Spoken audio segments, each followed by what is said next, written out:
Kristo. Mayong buntag pag-usab sa tanan. Unsa man ang atong buhaton kung ang mga pagsulay moabot sa atong kinabuhi. Kinsa man ang atong tawgon o duulon aron mutabang kanato sa mga kalisdanan aging mga pagsulay sama sa mga balatian. Usa lamang kini sa daghang mga pagsulay nga moabot o moabot sa atong kinabuhi. Mga igsoon, sa atong gibasa karon sa Ebanghelyo, dinhi tinaw o maayo gayong paghanay sa mga paagi kung unsaon nato pag-deal sa kinabuhi, ilabi na kung kini anaa sa mga kalisod o atubangan sa daghang mga kalisdanan. Si Jesus nagahatag kanato nining maong hulagway sa iyang misyon, sa iyang kinabuhi, nga anaa siya uban sa iyang gahom diha sa pagtabang, pag-atiman, pagmahal o pagluwas sa iyang katawhan. Mga igsuon, una sa tanan, siguro ang panghitabo nga sa iyang kuyog niya ang iyang mga disipulo, no? Sa dihang miabot sila sa balay ni Simon o hikit aniya nga ang ugangang babae ni Simon gihilantan o naghigda. Iya kining gipabangon, gikuptan ang kamot o gipabangon. Kini simbolo lamang o kini kasinatian sa iyang paghatag sa iyang tabang o gahom ni ining maong babae nga gihilantan o anaa sa balatian. O gumani ana nga simpleng pag-ayo niya, anaa ang daghang mga tao nga nagdalas sa daghang mga masakiton ngadto kaniya aron ayuhon niya. Apil na ang mga giyawaan. Another impression para nato nga iyang mahimo ang tanan diha kanato. Dili lang ang usa ka simpleng sakit, apan anaa siya labaw sa tanan sa iyang pagtabang tungod kay diha sa iyang kasing-kasing ana ang iyang paghigugma sa matag usa kanato. Ang nagkalain-laing sakit nga gidala o anaa sa mga tawo nga gidala at tubangan niya, kini pagpadayag lamang nga makontrol niya o uban sa iyang gahom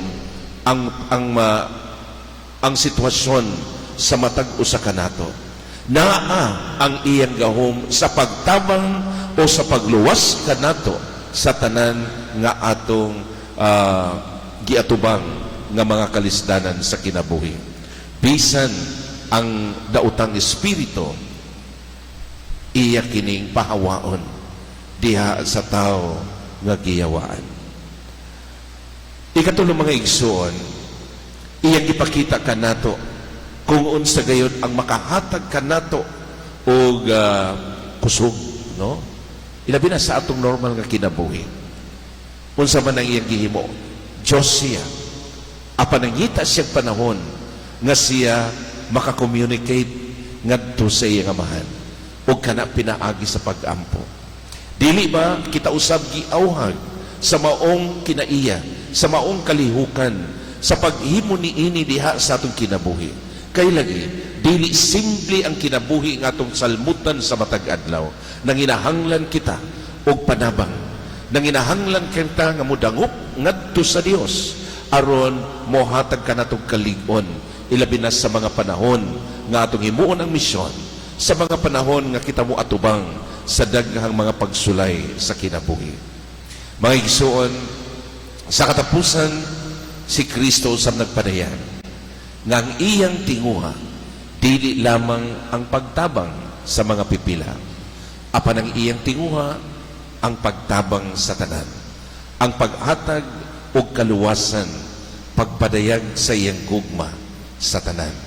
Mingon siya, muadto sab kita sa nagkasikbit nga mga balangay sa mga laing lugar aron dito sa magwali ako, magsangyaw sa mga pulong o pagtabang sa mga tao nga kinahanglan tabangan. Mga igsoon, sa katapusan, tulo ka butang Giawhag ni Kristo una sa tanan nga kita musalig kaniya og diha sa iyang gahom. Ikaduha, siya nagpadayag nga anaa siya kanunay mutabang, nagbantay, maggiya og labaw sa tanan, mohatag kanato sa atong gikinahanglan. Og ikatulo, iyang gipadayag kanato nga kung unsa man ang atong mga gikinahanglan, moduol kita kaniya.